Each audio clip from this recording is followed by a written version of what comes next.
So it's awesome that we were able to optimize this a little bit, but it's still taking some time. It's taking 52 milliseconds.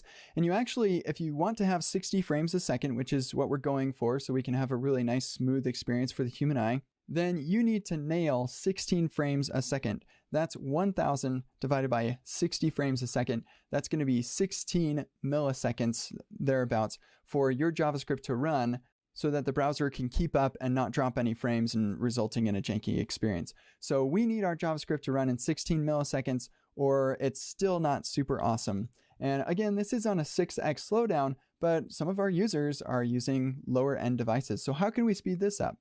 Well, something that's really important for us to remember is that React has a ton of stuff that it's doing for us during development time.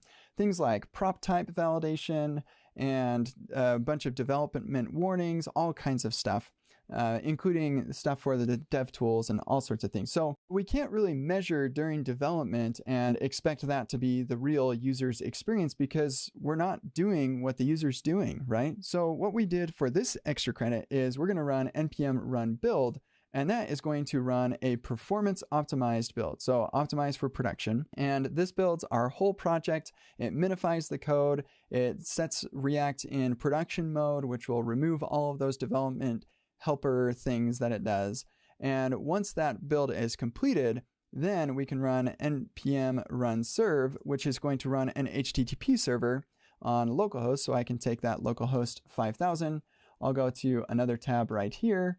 And now I've got the production version of this app. So if I go to my exercise that I've fixed up here and pull up our performance, we'll go to throttling of 6x. I'll go ahead and select Edna here, and then I will start recording.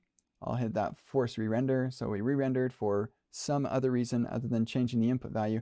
And oh yeah, see, remember that's that big long red thing that always happens when you start performance profiling. I'm not sure why that happens, but honestly, like there's a little bump right there. Is that it? Yeah, it looks like if you look really carefully, there's a little click that happens right there. So let's focus on that. There's our task, and it's 20 milliseconds. So we're not quite there, and there's still things that we could do to speed this up. But wow, is that better? Like, holy moly, just by building for production. So we didn't actually have to change any of our code. We are just measuring what the production experience for our users is going to be. And this is all with a 6x slowdown. So yeah, that's awesome. We compare these two. One thing that you might notice is that we have timings here, but we don't have timings here. So that's one of the things that React is doing to help our development experience that it doesn't do for the production experience. And that's just something that it does to make sure that it is running as fast as possible. So what we did here is we simply built our app for production. With Create React App, that's simply the React scripts build script. But whatever framework or tool that you're using to build your application, you're going to want to make sure that React is built for production.